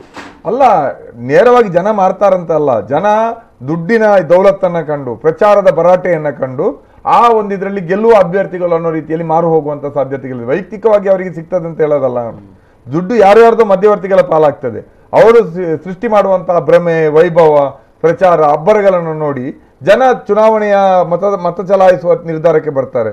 ಅದರಿಂದಾಗಿ ಅವರ ಬದುಕಿಗೆ ಮತ್ತಷ್ಟು ಕೆಟ್ಟ ಪರಿಣಾಮಗಳಾಗತ್ತೆ. ನಾನು ಅದನ್ನೇ ಹೇಳೋದು, ನೇರವಾಗಿ ಜನ ದುಡ್ಡು ಪಡಿತಾರಂತಲ್ಲ. ದಕ್ಷಿಣ ಕನ್ನಡ ಜಿಲ್ಲೆಯಲ್ಲಿ ಸದ್ಯಕ್ಕೆ ಇಷ್ಟರವರೆಗೆ ಅಂತ ಸ್ಥಿತಿ ಬಂದಿಲ್ಲ, ಮುಂದಕ್ಕೂ ಬರಬಾರ್ದು. ನಾವು ಹೇಳೋದೇನೆಂದ್ರೆ, ಅದನ್ನು ನೋಡಿ ನೀವು ಮತ ಚಲಾಯಿಸ್ತೀರೋ ಅಥವಾ ನಿಮ್ಮ ಪರವಾಗಿ ವರ್ಷ ಪೂರ್ತಿ ಕೆಲಸ ಮಾಡುವಂತ ಮುನೀರ್ ಕಾಟಿಪಲ್ಲರಂತ ಅಭ್ಯರ್ಥಿಗಳನ್ನ ಗೆಲ್ಲಿಸ್ತೀರೋ, ನಿಮ್ಮ ಸ್ವಾಭಿಮಾನವನ್ನ ನೀವು ಎತ್ತಿ ಹಿಡಿತೀರೋ ಅಥವಾ ಹಣದ ರಾಜಕಾರಣಕ್ಕೆ ನೀವು ಜೈ ಅಂತೀರೋ ಅನ್ನೋಂಥ ಜನ ತೀರ್ಮಾನ ಮಾಡಬೇಕು. ಇದು ಕಾರ್ಯಕ್ರಮ. ಇದಕ್ಕಿಂತ ಮೊದಲು ನೀವು ಬೇರೆ ಪಕ್ಷಗಳೊಂದಿಗೆ ಹೊಂದಾಣಿಕೆ ಮಾಡಿಕೊಂಡು ಚುನಾವಣೆ ಕಣಕ್ಕಿಳಿತಿದ್ರಿ ಅಥವಾ ದಕ್ಷಿಣ ಕನ್ನಡದಲ್ಲಿ ಒಬ್ಬರನ್ನ ಕಣಕ್ಕಿಳಿಸ್ತಾ ಇದ್ರಿ. ಸೊ ಈಗ ಹಿಂದೆ JDS ನೊಂದಿಗೆ ಅಥವಾ ಅಂಥ JDS ನೊಂದಿಗೆ ನಿಮ್ಮ ಹೊಂದಾಣಿಕೆ ಮಾಡಿಕೊಂಡ್ರೂ ಕೂಡ ಮತ ಅಂತ ಸೆಳೀಲಿಕ್ಕೆ ಸಾಧ್ಯ ಆಗಲಿಲ್ಲ. ಸೊ ಇವತ್ತು ಯಾವ ಪಕ್ಷದ ನಿಮಗೆ ಸಹವರ್ತಿಗಳು, ನಮ್ಮ ಸಹಭಾಗಿಗಳು ಯಾರೂ ಕಾಣ್ತಾ ಇಲ್ಲ. ಹಾಗಿರುವಾಗ ಏಕಾಂಗಿ ಹೋರಾಟ ಹೇಗೆ ಸಾಧ್ಯ ಆಗ್ತದೆ? ಅಲ್ಲ, ನಮ್ಮ ಶಕ್ತಿ ಜಾಸ್ತಿ ಆಗಿದೆ. ಮೈತ್ರಿ JDS ನಿಂದ ಮೈತ್ರಿ ಆಗಿಲ್ಲ, ಮಾತುಕತೆಗಳನ್ನ JDS ಅವರು ನಡೆಸಿದ್ದಾರೆ. ಇನ್ನೂ ಕೂಡ ಆ ಕುರಿತು ಯಾವುದೇ ರೀತಿಯ ತೀರ್ಮಾನಕ್ಕೆ ನಮ್ಮ ಪಕ್ಷ ಬಂದಿಲ್ಲ. ಆದರೆ ನಮ್ಮ ಸ್ವತಂತ್ರ ಶಕ್ತಿ ಜಾಸ್ತಿ ಆಗಿದೆ. ಯಾಕೆಂದ್ರೆ ಈ 5 ವರ್ಷಗಳ ಅವಧಿಯಲ್ಲಿ ಬೇಕಾದಷ್ಟು ಹೋರಾಟಗಳು ನಮ್ಮ ಕ್ಷೇತ್ರದಲ್ಲೇ ನೀವು ಸೀಮಿತವಾಗಿ ನೋಡೋದಾದ್ರೆ, MRPL ಅದು ಜೋಕಟ್ಟೆ ಆದರೂ ಕೂಡ ಅದರ ಪರಿಣಾಮಗಳೆಲ್ಲ ಇರೋದು ಕೂಡ ಮೂಡಬಿದ್ರೆ ಕ್ಷೇತ್ರದಲ್ಲಿ ಕಾರ್ಖಾನೆ ಇದ್ರೂ ಕೂಡ ಅದರ ಪರಿಣಾಮಗಳಿರೋದು ಮಂಗಳೂರು ಉತ್ತರ ಕ್ಷೇತ್ರದ ಮತದಾರರ ಮೇಲೆ. ಆ ಹೋರಾಟ ಅತ್ಯಂತ ಗಂಭೀರವಾದಂಥ ಹೋರಾಟವನ್ನು ನಾವು ಅದರಲ್ಲಿ ಮಾಡಿದ್ದೀವಿ. ಅದೇ ರೀತಿಯಲ್ಲಿ ಫಲ್ಗುನಿ ನದಿಯನ್ನು ಉಳಿಸಿ ಅನ್ನುವಂಥ ಹೋರಾಟ, ಅದು ಇಡೀ ಉತ್ತರ ಕ್ಷೇತ್ರದ ಮತದಾರರ ಜೀವನದಿ, ಅದನ್ನು ಉಳಿಸಿ ಅಂತ ಹೋರಾಟ ಮಾಡಿದ್ದೀವಿ. ಪಂಜಮುಗೇರು ತಾಯಿ ಮಗಲ ಜೋಡಿ ಕೊಲೆಯ ಪ್ರಶ್ನೆಯಲ್ಲಿ ನಾವು ಹೋರಾಟವನ್ನು ಮಾಡಿದ್ವಿ. ಅಲ್ಲಿ ರಾಜೇಶ್ ಪೂಜಾರಿ ಕೊಲೆ ಪ್ರಕರಣದ ಇದರಲ್ಲಿ ಇಟ್ಕೊಂಡು ಮಲ್ಲೂರು ಭಾಗದಲ್ಲಿ ಹೋರಾಟವನ್ನು ಮಾಡಿದ್ವಿ. ಅದೇ ರೀತಿಯಲ್ಲಿ ಮನೆ ನಿವೇಶನ ಕೊಡಿ ಅಂತ ಹೇಳಿ ಹೋರಾಟ ಮಾಡಿದ್ವಿ. ಹಕ್ಕುಪತ್ರ ಇವತ್ತು ಕೊಡ್ತಾ ಇದ್ದಾರೆ, ಅದಕ್ಕಾಗಿ ನಾವು ಹೋರಾಟ ಮಾಡಿದ್ವಿ, ಜೈಲಿಗೆ ಹೋಗಿದ್ದೀವಿ, ಆ ಪ್ರಶ್ನೆಯಲ್ಲಿ ಜೈಲಿಗೆ ಹೋಗಿದ್ವಿ. ಈ ರೀತಿಯಲ್ಲಿ ಸತತವಾಗಿ 5 ವರ್ಷಗಳ ಅವಧಿಯಲ್ಲಿ ಇಂದಿರಾ ಕ್ಯಾಂಟೀನ್ ಇವತ್ತು ಬಂದಿದೆ. ಆ ರೀತಿಯ ಒಂದು ಆಲೋಚನೆ ರಾಜ್ಯ ಸರ್ಕಾರಕ್ಕೆ ಬರೋಕ್ಕೆ ಮುಂಚಿತವಾಗಿ ನಾವು ಇಲ್ಲಿ ಹೋರಾಟವನ್ನು ಮಾಡ್ತಾ ಇದ್ವಿ. ಸರ್ಕಾರಿ ಕ್ಯಾಂಟೀನ್ಗಳನ್ನು ತೆರೀರಿ, ಖಾಸಗಿ ಆಸ್ಪತ್ರೆಗಳನ್ನ, ಹೋಟೆಲ್ಗಳನ್ನ ಬೆಲೆ ನಿಯಂತ್ರಣ ಮಾಡಿ ಅಂತ ಹೋರಾಟಗಳನ್ನ ಮಾಡಿದ್ದೀವಿ. ನಮ್ಮ ಕೊಡುಗೆ ಇದೆ ಅದರಲ್ಲಿ. ಅದೇ ರೀತಿಯಲ್ಲಿ ಖಾಸಗಿ ಆಸ್ಪತ್ರೆಗಳನ್ನು ನಿಯಂತ್ರಿಸಿ ಸರ್ಕಾರಿ ಆಸ್ಪತ್ರೆಗಳನ್ನ ಬಲಪಡಿಸಿ ಅಂತ ಎಷ್ಟು ಹೋರಾಟಗಳನ್ನ ಮಾಡಿಲ್ಲ ನಾವು. ಈಗ 5 ವರ್ಷದ ಅವಧಿಯಲ್ಲಿ ಈ ರೀತಿಯ ಸತತ ಹೋರಾಟಗಳ ಮೂಲಕ ನಮ್ಮ ಶಕ್ತಿ ಜಾಸ್ತಿ ಆಗಿದೆ. ಆ ಶಕ್ತಿಯ ಆ ಕಾನ್ಫಿಡೆನ್ಸ್ನಿಂದ ನಾವು ಇವತ್ತು ಚುನಾವಣೆಗೆ ಏಕಾಂಗಿಯಾಗಿ ನಿಂತಿದ್ದೀವಿ. ಪಕ್ಷವಾಗಿ ನಾವು ಏಕಾಂಗಿ, ಜನ ನಮ್ಮ ಜೊತೆಯಲ್ಲಿದ್ದಾರೆ, ಅದರಿಂದ ನಾವು ಏಕಾಂಗಿ ಅಲ್ಲ. ಮೊಯ್ದೀನ್ ಬಾವರ್ ಅವರು ಬಹಳಷ್ಟು ಅಭಿವೃದ್ಧಿ ಕೆಲಸಗಳನ್ನು ಮಾಡಿದ್ದಾರೆ. ಶಂಕುಸ್ಥಾಪನೆ, ಉದ್ಘಾಟನೆಗಳು ನಡೀತಾ ಇದ್ದಾವೆ. ಸೊ ಹಾಗಿರುವಾಗ ಅವರ ಕೆಲಸಗಳನ್ನು ನೀವು ಮಾಡೇ ಇಲ್ಲ ಅಂತ ಹೇಗೆ ಹೇಳೋದು? ಅಲ್ಲ, ಕೆಲಸ ಮಾಡೇ ಇಲ್ಲ ಅಂತ ಹೇಳೋದು ತೀರಾ ಅದು ಬಾಲಿಶ ಮಾತಾಗ್ತದೆ. ರಸ್ತೆ ಕಾಮಗಾರಿಗಳನ್ನು ಒಂದಿಷ್ಟು ಮಾಡಿದ್ದಾರೆ, ಗೊತ್ತಾಯ್ತಲ್ಲ. ದೇವಸ್ಥಾನಗಳಿಗೋ ಮಸೀದಿಗಳಿಗೋ ಇಗರ್ಜಿಗಳಿಗೋ ಬೇಕಾದಷ್ಟು ದುಡ್ಡುಗಳನ್ನ ಅವರು ಕೊಡಿಸಿದ್ದಾರೆ. ಆದರೆ ಈ ಎರಡೇ ಅಭಿವೃದ್ಧಿ ಅಲ್ಲ, ಗೊತ್ತಾಯ್ತಲ್ಲ. ದೇವಸ್ಥಾನ ಇವುಗಳನ್ನೆಲ್ಲ ಸುರತ್ಕಲ್ ದೊಡ್ಡ ಮಾರುಕಟ್ಟೆ ಸಿದ್ಧತೆಗಳು ನಡೀತಾ ಇದ್ದಾವೆ. ಮಾರುಕಟ್ಟೆ ನಾವು ಮೊನ್ನೆ ಹಗಲು ರಾತ್ರಿ 10 ದಿವಸ ಧರಣಿ ಕೂತ್ವಲ್ಲ. ಟೆಂಪರರಿ ಮಾರುಕಟ್ಟೆ ಇವತ್ತು ಕಟ್ಟಿರುವಂತಹದ್ದು 1.5 ಕೋಟಿಯ ಕಟ್ಟಡಕ್ಕೆ 5 ಕೋಟಿ ರೂಪಾಯಿ ಬಿಲ್ ಮಾಡಿದೆ ಕಾರ್ಪೊರೇಷನ್. ಯಾರ ದುಡ್ಡನ್ನು ಮಾಡ್ತಾ ಇದ್ದಾರೆ? ಈಗ 126 ಕೋಟಿಯ ಮಾರುಕಟ್ಟೆ ಬೇಡ ಅಂತ ಹೇಳಲ್ಲ, ಆದರೆ ಸುರತ್ಕಲ್ನಲ್ಲಿ ಒಂದು ಮಾಲ್, ಇಷ್ಟೆಲ್ಲ ಖಾಸಗಿ ಮಾಲ್ಗಳಿದೆ ಅಲ್ಲಿ, ಅದರ ಮಧ್ಯೆ ಸರ್ಕಾರಿ ಮಾಲ್ ಒಂದು ಬೇಕಾ ಅನ್ನುವಂಥ ಪ್ರಶ್ನೆ. ನಾವು ಹೇಳುವಂಥದ್ದು ಅಭಿವೃದ್ಧಿ ಅಂದರೆ ರಸ್ತೆ ಮಾರುಕಟ್ಟೆ ಮಾತ್ರ ಅಲ್ಲ. ಅಭಿವೃದ್ಧಿ ಅಂದರೆ ಸರ್ಕಾರಿ ಶಾಲೆಗಳನ್ನ ತರೋದು, ಸರ್ಕಾರಿ ಶಿಕ್ಷಣ ಸಂಸ್ಥೆಗಳನ್ನ ತೆರೆಯೋದು, ಸರ್ಕಾರಿ ಹಾಸ್ಪಿಟಲ್ಗಳನ್ನ ತರೋದು, ಮನೆ ಇಲ್ದಿರುವಂಥ ಬಡವರಿಗೆ ಮನೆಗಳನ್ನು ಕಟ್ಟಿಸ್ಕೊಡೋದು, ಹಕ್ಕುಪತ್ರಗಳನ್ನ ಉಚಿತವಾಗಿ ಕೊಡೋದು, ಅದೇ ರೀತಿಯಲ್ಲಿ ಉದ್ಯೋಗಗಳನ್ನ ಸೃಷ್ಟಿ ಮಾಡೋದು. ಉದ್ಯೋಗಗಳನ್ನ ಸೃಷ್ಟಿ ಮಾಡಲಿಕ್ಕೆ ಏನು ಕಾರ್ಯಕ್ರಮ ಇದೆ ನಿಮ್ಮ ಹತ್ರ? ಮೊಯ್ದೀನ್ ಬಾವು ಏನಾದರೂ ಮಾಡಿದಾರ? ಅದೇ ರೀತಿಯಲ್ಲಿ ಇನ್ನೂ ಮಾಲಿನ್ಯ, ಈ ಕೈಗಾರಿಕೆಗಳಿಂದ ಉಂಟಾಗುವಂಥ ಮಾಲಿನ್ಯದಿಂದ ನಮ್ಮ ಇಡೀ ಸುರತ್ಕಲ್ಲು, ಬಜ್ಪೆ, ಇಡೀ ವಲಯ ರೋಗದ ಗೂಡಾಗಿದೆ. ವಿಪತ್ತು ನಿರ್ವಹಣಾ ಸಮಿತಿ, ಜಿಲ್ಲಾಧಿಕಾರಿ ಅಧ್ಯಕ್ಷತೆ ವಿಪತ್ತು ನಿರ್ವಹಣಾ ಸಮಿತಿ ಹೇಳುವ ಪ್ರಕಾರ 3 ವರ್ಷದಿಂದ ಅದರ ಸಭೆಯಲ್ಲಿ ಹೇಳಿದೆ, ನಮ್ಮ ಮಂಗಳೂರು ನಗರ, ಅದರಲ್ಲಿ ಉತ್ತರನೇ ಮೇಜರ್, ಅತ್ಯಂತ ಅಪಾಯಕಾರಿಯಾದಂಥ 11 ಕೈಗಾರಿಕಾ ಘಟಕಗಳನ್ನು ಹೊಂದಿದೆ. ಇಲ್ಲಿ ಏನಾದರೂ ಅವಘಡಗಳಾದರೆ ನಾವು ಅಲ್ಲಿಗೆ ಹೋಗಿ ರೀಚ್ ಆಗೋಕ್ಕೂ ಮುಂಚೆ ಅದರಲ್ಲಿ ಬಹುತೇಕ ಒಂದು 20-25 ಕಿಲೋಮೀಟರ್ ಯಾವುದೇ ರೀತಿಯಲ್ಲಿ ನಾವು ಅಲ್ಲಿ ಸಹಾಯ ಮಾಡಲಿಕ್ಕೆ ಆಗದಷ್ಟು ನಾಶ ಆಗಿ ಹೋಗ್ತದೆ, ಅಂದ್ರೆ ಇನ್ನೊಂದು ಭೋಪಾಲ್ ಆಗತ್ತೆ ಅನ್ನೋ ರೀತಿಯಲ್ಲಿ ಹೇಳಿದ್ದಾರೆ. ಇವರು ಅದರ ಬಗ್ಗೆ ಯಾವ ಕಾಳಜಿ ಕೂಡ ಇಲ್ಲ, ಯಾವ ಕಾಳಜಿಗಳು ಕೂಡ ಇಲ್ಲ. ಅದರಿಂದ ಅಪಾಯದ ಒಂದು ಕುಲುಮೆಯಲ್ಲಿ ನೀವು ಯಾವ ರೀತಿಯ ಕಾಳಜಿಯನ್ನು ವ್ಯಕ್ತಪಡಿಸ್ತೀರಿ ಅನ್ನೋದು ಇನ್ನು ಭವಿಷ್ಯದಲ್ಲಿ ಗೊತ್ತಾಗಬೇಕಾಗಿದೆ. ಸೊ ಇವತ್ತು ನಮ್ಮ ಜೊತೆ ನೀವು ಬಹಳಷ್ಟು ನಿಮ್ಮ ಅಭಿಪ್ರಾಯವನ್ನು ತಿಳಿಸಿದ್ದೀರಿ, ಅದಕ್ಕಾಗಿ ನಿಮಗೆ ಧನ್ಯವಾದ ಅರ್ಪಿಸ್ತಾ ಇದ್ದೇನೆ. ಸೊ ಇಲ್ಲಿಗೆ ನಮ್ಮ ಕದನ ಕುತೂಹಲ ಇಂದಿನ ಕಾರ್ಯಕ್ರಮ ಮುಕ್ತಾಗುತ್ತದೆ. ನಿರಂತರ ಸುದ್ದಿ ಮಾಹಿತಿ ಹಾಗೂ ಮನೋರಂಜನೆಗಾಗಿ ನೋಡ್ತಾ ಇರಿ ವಿಫೋರ್ ನ್ಯೂಸ್.